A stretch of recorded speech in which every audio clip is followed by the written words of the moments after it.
all ages. Welcome to Robert Sports Show. I'm your host, Robert. All Elite Wrestling 2-year anniversary. If you're a wrestling fan, unless you've been living under a rock, you know about All Elite Wrestling. 2 years ago, matter of fact, at almost the time that this video will be going up, January 1st, 2019, 12 a.m. Pacific Standard Time, on Being the Elite, episode 132, we got the famous video package about All Elite Wrestling and Double or Nothing. You know what? Why don't we do this? Let's take a look at that moment in history and relive it right now. It's almost time, guys. Almost time. Here we go. You guys ready? Let's count it down. 10, 9, 8, 7, 6, 5, 4, 3, 2, 1, and nothing. Nothing. What about you guys? Nothing. No, nothing. Literally nothing. What did we get these timers for? What a bummer, man. Happy New Year. It's cold. I'm going. You're telling me all that hype for 4 months for no reason.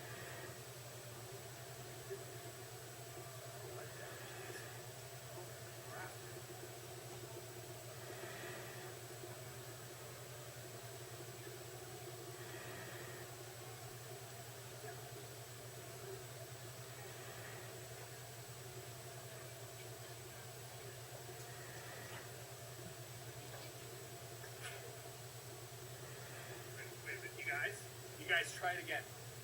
Something just came in. What? Seriously, check it out. Holy crap. I see it. See that?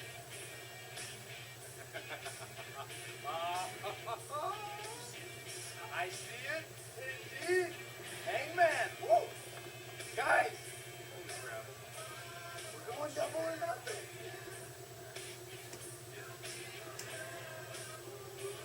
Hangman. Show us yours. It's something different.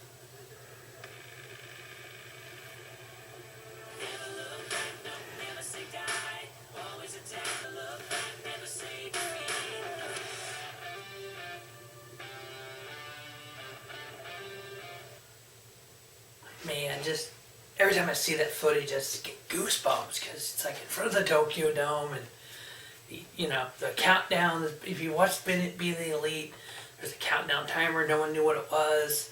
And they finally figured out what it was. They all meet there at the Tokyo Dome and get there for obviously Wrestle Kingdom, and then nothing. They walk away and guys, something's here. Double or Nothing with All Elite Wrestling. How did we get to that point? How did we get here 2 years later? We're going to go back to May of 2017. That's where the story begins. It's like I'm telling a story here. Dave Meltzer, Wrestling Observer journalist, fan asked him, Dave, do you think Ring of Honor can sell 10,000 tickets? Not anytime soon. David responds, no, if you think back 2017, the wrestling world, you had Cody and the Young Bucks in Ring of Honor. You had Impact Wrestling. You had WWE being the juggernaut that it is.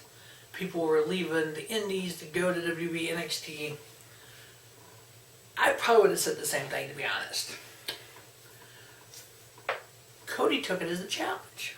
Because he's like, hey, me and the Bucks work here, He's like, Dave. He goes, I'll take that bet, Dave. So Cody and the Young Bucks on Being the Elite, 12/31 of 17, announced that they were looking for a venue to hold a show. Initially, the show was going to be a Ring of Honor show, and then it became, why don't we just do it ourselves? So on 12/31 of 2017, looking for a venue, we finally get the announcement on January 10th, 2018. We announced All In, Sears Center in Chicago. One match was announced for that show. 11,200 tickets sold out in 30 minutes. The first show, not WCW, not WWE, to sell 10,000 or more tickets in the United States since 1993. The buy rate of that was 50,000. It was shown on by TV. It was shown on Honor Club through Ring of Honor. It was shown on NJPW World for New Japan, because there was New Japan wrestlers there. There was Impact Wrestling was there, Ring of Honor. It was just a world of indies coming together. We had people that, NWA World Title was on the line. We had Jordan Grace, who became a superstar since then. It was just the biggest independent wrestling show ever.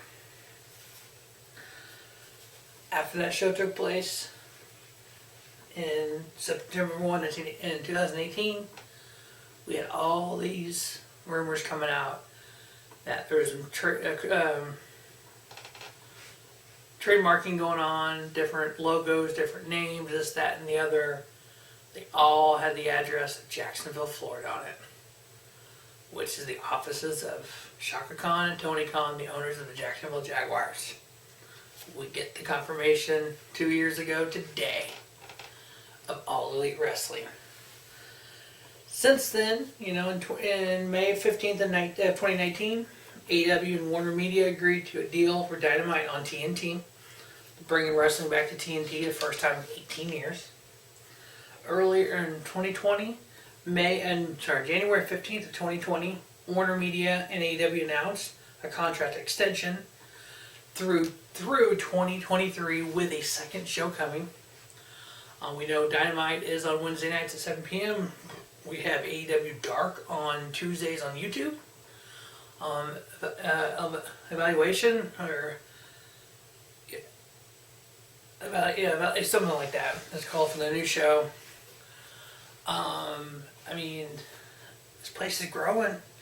So they've had, at this point, as of last night, we've had 66 Dynamite episodes, 68 Dark episodes, AEW Dark, and 9 pay-per-view matches. 350 matches on TNT, 490 matches on Dark on YouTube, 88 pay-per-view matches.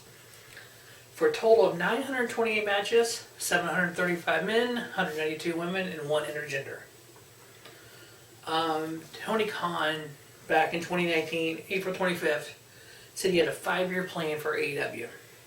Build up the brand, build up the roster, establish AEW as a top wrestling brand. Dude, 2 years in, your 5-year plan's goal. We have people coming to AEW from, obviously, WWE, which is taboo to say. People aren't getting used. One time I've looked back at some of my videos and I've been that guy. Hey, this person should go to WWE. This person should go to... No, don't go there. Because they don't use everyone. They don't use the talented guys. It's all about politics. As we've seen, John Moxley coming in. We saw Brody Lee, the late Brody Lee coming in. Miro. We've all these guys that been there, done that with WWE. Didn't get used, We had the anniversary show of the passing of, or not anniversary show, the memorial show of the passing of Brody Lee. That show was great. Because it was, reviewing his career. It was wrestlers talking about what a great guy he was. And it was a fun show. His son got involved, Brody Lee Jr. Can't wait to, I love how Brian Pillman Jr. has tweeted out and talked about how he was that age when his dad passed, and the wrestling community did the same thing. They brought him in and said, hey, you know what, this is, people love your dad, so he understands that. He's in AEW, so hopefully he can help Brody Lee Jr., and we can have, that build up. And if you look at the AEW World Title, Jericho was the first champion, held it 182 days. John Moxley held it for 277 days. Now Kenny Omega has it. He's 29 days and counting. You almost had to have a Jericho and a Moxley hold it first to get that fan, that casual fan, going, oh, I know these guys, especially Jericho. He's been around. So now that's Dean Ambrose. Oh, okay, I'm going to watch this. Oh, this is cool. Who is this Kenny Omega dude? Ooh, that's who Kenny Omega, Somebody like me, Mike the Click I hang out with, we all love wrestling. We watch wrestling. I'm going to watch the show no matter what. I may say it's trash afterwards, but I'm watching it. You don't have, the casual fan isn't going to be that way. They got to know the people in the fight. The AEW TNT title. I love how it's a television title, but they call it the TNT title because it's on TNT. I love it. The look of it can change, which it is. They've already announced, Tony Khan announced that they're going to change it in the honor of Brody Lee. They give Brody Lee Jr. the title. They're going to make a new one for going forward, so I like that. Cody was the first one to hold it. Great, fine. You know, it's Cody. People know Cody Rhodes. 82 days, and Brody Lee had it for 55, and then Cody got it back for 31. Now Darby Allin has it 54 days and counting. It gives people a chance that we know who Cody Rhodes is. We all know who Brody Lee is. Who's Darby Allin? Now we're starting to learn who Darby Allin is. Now we have Sting in the picture. Haven't even got to the old Stinger yet. The tag titles, we had SoCal Uncensored holding for 83 days. Christopher Daniels, Frankie Kazarian. They were famous in TNA, in Ring of Honor. Christopher Daniels has been around forever. Then you give it to Kenny Omega and Adam Page for 228 days. Obviously, you know, 2 members of New Japan. Now FTR, former WWE guys, 63 days. Now the Bucks have it, Young Bucks, 54 days and counting. I'm fine with the Young Bucks having it. I mean, I think they're an executive vice president over the tag division. I'm fine with them being champion. I don't want them to hold all the time, but if you're going to use it to build up other teams, which they've already done, they build up the Top Flight, they build up the Acclaim by having them wrestle for the title on Dynamite. I'm fine with that. Here's the thing though. In order for that to be legit, you got to let somebody win it. If you're going to have all these title matches, that's great. But you can't be retaining. Just like WWE at the house shows, every house show, the world title's on the line. If you never switch titles at a house show, no one's going to believe this is a true match after a while. The AEW Women's title, Rio had it for 133 days. Cool, fine, you know, friend of Kenny Omega is the EVP over the women's division. Now Rose had it for 101 days. I'm good with that. You know, unique story there. Not gonna get into it, but you know, I mean, that's fine. I'm all in with that. You put a spotlight on something that a lot of people won't. Now you have Hikaru Shida having it for 222 days. She's one of the best women wrestlers out there. As long as whoever she drops the title to is a legit badass, a legit wrestler, like a Tessa Blanchard. Did I just say that? Somebody, a Britt Baker, somebody who's got talent, that's not just a person. I'm all in with that. As I mentioned, Sting, Darby Allin. Before we get to the best matches in AEW history, just like everyone else, when it happened, winter's coming, when the snow started flying. What is that? 95 Glacier inserts from WCW. We had the Icon Sting. 1995. We're gonna go back a little bit. I was a wrestling fan. Started watching wrestling. Started watching WCW Saturday night. London Braves fan. Braves started at 7:05 on TBS every Saturday night. Flipping channels about 6:30. What's this? It's not boxing. Professional wrestling. I don't know what that was. I mean, I knew of Hogan, knew of Junkyard Dog, so I kind of knew, you know, this is what they do. Watched it for a minute. Watched the dude get body slammed on the concrete. Pulled the mat up. Boom. Oh, this is no. I'm not into that. No. Flippy flip. Flip back by it. The dude that got body slammed on the concrete now is winning the match. What? What is this? Started watching it. One of my first favorite wrestlers in 1995 was Sting. Obviously, throughout the whole NWO thing, the only thing for sure about Sting is nothing for sure. I'm like, Sting, that's not Sting. Sting wouldn't go NWO. I was all just face. He shows up in TNA after WCW goes out. This is kind of cool. Shows up in WWE for the Hall of Fame, a couple matches. The match with Rollins where he got hurt. It's like, ugh, no, I don't need to see that. He needs to be done. I was that 10-year-old kid when he came out at AEW Winter's Coming. When it started snowing, I'm like, what's this? When Sting's name popped up, I went, oh, Sting's here. let's take a look at that, because I want to get chills again. Here's Sting coming out at Winter's Coming, AEW television on TNT, 19 years later from his last match on TNT. Take a look.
So yeah, having Sting back on TNT, the iconic part, I just love when that.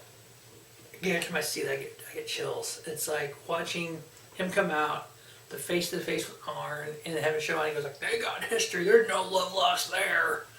Him going over to Dustin Rhodes, going to Cody, and Cody was a little stinger, and just the way Shivani just like selling the picture you're seeing. And when he goes to face with Darby Allin, it's like, holy cow. You just put Darby Allin over. Just by looking at him, you put him over. It's like, and I'm cool with Sting doing 6-man tag team match, etc. with Darby and Cody. I'm cool with that. Against Team Taz, okay, that's cool, He doesn't need to be in single matches. He doesn't need to, unless it's some type of cinematic match, and then maybe. He doesn't need to be in a straight up singles match for the title. No, please God, no. But you know what? If you're going to use him to build up a Darby Allin or build up somebody else, do it. I mean, if he wants to do it, do it. You know what? TNT's all in, I'm all in. That's the thing about Stinger. What's funny is when I was growing up watching wrestling, mind you, I was 18 when I started watching wrestling. And so I was all about the faces, Sting, When Sting joined the Wolfpack, I was like, you know what, if the Wolfpack is good enough for Sting, it's good enough for me. I became a Kevin Nash fan. So, you know what, Stinger will be in AEW, let's build it up. I'm all in. Alright. So, 2 years, 928 matches. Is that what I done said? 928 matches in the history of All Elite Wrestling. Now, these are televised matches. There were some dark matches when we could do, or some pre-show house show matches when we could actually do something like that. But this is Dark, Dynamite, and pay-per-views. 928 matches. I got the 10 best women matches, the 15 best men matches. I went to 15 because it's more than 10 and because there's a lot of great matches. There's actually 28 men's matches that are 4-star or higher. So I got 12 matches that are 4.25 or higher, and then I got the 3 of the best 4-star matches to make the 15. We're going to do first the 10 best women's matches in AEW history.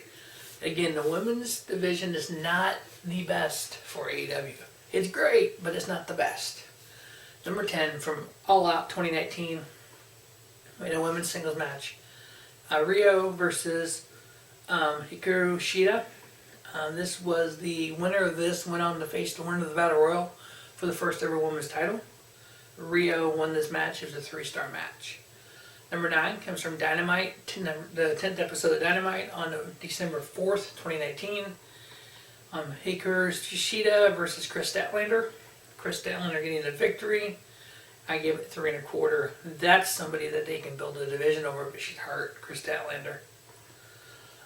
Number 8 comes from Dynamite number 6 on November 6, 2019. We had a women's tag match. We had Jamie Hyder teaming with Himu Shakura versus Shayna and Rio. Jamie Hyder and Himu Shakira getting the victory there. I ended up giving it 3.25. Number 7 comes from Dynamite number 3, October 16, 2019. This was for the AEW Women's Championship. We had the champion Rio versus Dr. Britt Baker. Rio defended and retained her title there. I give it 3.25. Number 6 comes from Double or Nothing in 2019. It was a 6-woman tag match. It was Anna Kong, Yuka Sakaski, Aimu Sakura versus Hiroki Shida, Rio, and Ryo Mizama. That team of Rio, Shida, and Ryo, I ended up getting the victor there. I ended up giving it 3.25. Next match, number 5, is from All Out 2020 for the AEW Women's Championship. We had champion Hikaru Shida versus Thunder Rosa. Shida getting the victory there in 3.25 star fashion. Thunder Rosa, there's another one that needs to sign with AEW. She's been doing, obviously, NWA. I don't know if she signed with both, if she's one of the, exactly what's going on there, but she's definitely more we will need to see in the women's division. Number 4 comes from Full Gear 2019, the women's title on the line with Imu Shikara versus Rio. Rio retaining the title, 3.5 star. Number 3 comes from Dynamite number 32 on May 13, 2020. Fatal 4-way women's match. We had Penelope Ford versus Chris Statlander versus Dr. Britt Baker versus Hikaru Shida. I ended up giving it 3.5 star. Shida getting the victory there. Number 2 comes from Dynamite number 13, January 1, 2020. 4-way for the women's title. We had champion Rio versus Dr. Britt Baker versus Nyla Rose versus Hikaru Shida. Rio getting the victory there in 3.5 star. And the best women's match in the history of AEW. We had Dynamite number 8 on November 20, 2019. Dr. Britt Baker versus Hikaru Shida. 3.5 star match that Shida won. Now, of these 10 matches, Shida is in 1, 2, 3, 4, 5, 6, 7 of them. So, yeah, she is the best woman wrestler on the AEW roster right now. Alright. On the men's side, I'm doing the 15 best men's matches. Like I said, 20 of these are 4-star or higher. The 3 that I chose to put on the list, 4-star matches. Number 15, Dynamite. Number 13 on January 1, 2020. A 6-man tag match. Lucha Brothers teaming up with the Bastard Pac versus the Elite, Kenny Omega and the Young Buckers. I gave it 4-star. Number 14, Dynamite number 8, November 20th, 2019. Jon Moxley versus Darby Allin. Mox winning that. I also gave that 4-star. I knew how good Darby Allin was before that match. I think the world knows how good Darby Allin is now after that match. Number 13, All Out 2019. Cracker Barrel Clash. Well, you couldn't have this list without the Cracker Barrel Clash on there. A triple threat match. Darby Allin, Jimmy Havoc, and Joey Janela. Bad boy Joey Janela, Jimmy, and Havoc, and Darby Allin. 4-star classic. Jimmy Havoc getting the victory. Number 12. Fyter Fest 2019, 6-man tag match. The Lucha Brothers teaming up with Laredo Kid versus the Elite, Kenny Omega and the Young Bucks. 4.25-star match to the Elite getting the victory. Number 11, Fight for the Fallen 2019. We had the Brothers versus Brothers. We had the Rhodes Brothers, Dusty and Cody, versus Nick and Matt Jackson, the Young Bucks. The Rhodes Brothers got the victory. I didn't mark it on here. If I remember right, they got the victory. Ended up giving that match 4.25. That was a really good match. Number 10 on the list comes also from Fight for the Fallen. We had Kenny Omega versus Shima. Shima getting just amazing what he can do in the ring, especially with somebody like Kenny Omega. Also 4.25, Omega getting the victory. Number 9 comes from Dynamite number 2, October 9th, 2019. This was the tag title tournament. We had the Young Bucks versus Private Party. Private Party getting the victory. I ended up giving it 4.25. Double or Nothing 2019. Kenny Omega versus Chris Jericho. Jericho got the victory. I gave it 4.25. I've seen people online saying 4.5 to 5. Number 7 from Revolution 2020, the tag titles. We had the Young Bucks versus Adam Page and Kenny Omega, who were champions. They retained their title against the Bucks. 4.5-star classic. Number 6, Dynamite number 21. February 26, 2020, 30-minute Iron Man match. Kenny Omega versus the Bastard Pac. Omega getting the victory, 4.5-star. Number 5, Double or Nothing 2019, Brother versus Brother. Cody Rhodes versus Dustin Rhodes. This match was incredible. It told a hell of a story between the Rhodes brothers. Dustin was just so bloody. But you know what? They came together. They ended up that tag match next show versus the Buckers. I give that 4.5 from Cody winning. Number 4, All Out 2019, Kenny Omega versus Pac. The Bastard Pac getting the victory. I gave it 4.5. Oh, Full Gear 2019, Lights Out unsanctioned match. Kenny Omega versus John Moxley. Lights Out basically means the show was over. This is the match. It's not sanctioned. It did not count versus wins and losses for AEW. This all stemmed from when Mox came in and attacked Kenny Omega. So we got this match. Mox getting the victory. 4.75 star. Just an amazing brawl battle. Now, the top 2 matches in AEW history both happened at pay-per-views 2019. Double or Nothing and All Out.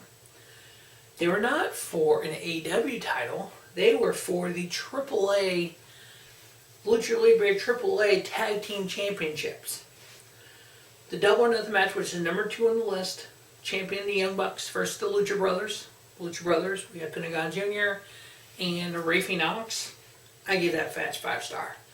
Those guys did stuff in that match that I'd never seen before. It was amazing. I loved it. So in All Out 2019, we have AAA, Lucha Libre AAA tag titles on the line. Let's put a ladder in it and see what happens. Yeah, you made that match a ladder match now. Now this time, Lucha Brothers are champions versus the Young Bucks. There was a AAA show, I believe it was Triple Mania in 2019. It may not have been Triple Mania, maybe another big show, where Lucha Brothers beat the Young Bucks in AAA to get the Lucha Brothers have the titles to defend them here at All Out. As we know, before the pandemic, there was a working relationship between AAA and AEW. It's one of the first places they agreed to work with. There's OW something another from Orion Championship Wrestling or something like that. That they were Shima and all them came from. Obviously, pandemic, you can't do that working relationships. So hopefully they get those regained. That ladder match. When you see a Canadian destroyer off a ladder through a table, there's only one result, 5-star. Lucha Brothers retaining the titles there. Those two matches were just sick, crazy, nuts. Lucha Brothers, Young Bucks, the greatest tag teams ever. Love how King Omega is a part of a lot of these matches, but the two best matches in my eyes in all Elite Wrestling history is in the tag division. Speaking of working relationships, as we seen Winter's Coming when Sting debuted, we saw Omega winning the title from Moxley, Don Callis with him, them running out the back, Don Callis making the statement. Kenny will explain it on Tuesday. Marvez, gotta love him. Dynamite's on Wednesday though. Right, Tuesday, Access TV, Impact. Boom. The rest of the world just exploded that night. You had Sting debut, you had Omega going to Impact Wrestling. What? As we've seen Omega on Impact, hopefully come 2021 or later on this year, we will have Impact stars on AEW. We have Impact Wrestling Hard to Kill 6-man tag, Omega and the Bucks versus Red Swan and Motor City Machine Guns. Can't wait. I think a lot of great things happening for AEW in 2021. I think a lot of great things will happen in the wrestling business. Now, obviously, I don't want this anniversary show to go by without me saying a few names of people that should come to AEW. Blake Christian, he actually is going to be part of Impact Wrestling, their Genesis X Cup. He's part of the X Cup tournament. Him and Trey Lamar, two of my favorite guys from Game Changer Wrestling. Getting Kyle Fletcher over in Britain. He's done a lot with Progress, and a lot with Red Pro, and he's been a little bit in New Japan stuff. Marty Scurll, where's he at? You know, he needs to come in and be with the elite guys. And see where he ends up. Obviously, Tessa Blanchard would definitely raise the women's division. Her dad's the manager. That would be just epic as can be, but we'll see. 2021 should be a great year for professional wrestling. Should be a great year for everyone, hopefully. Hopefully, here on Robert Sports Show, more videos. But as always, thanks for watching Robert Sports Show, and don't just have a great day. Have a spiffy day. Robert Sports Show, your YouTube leader in sports talent content.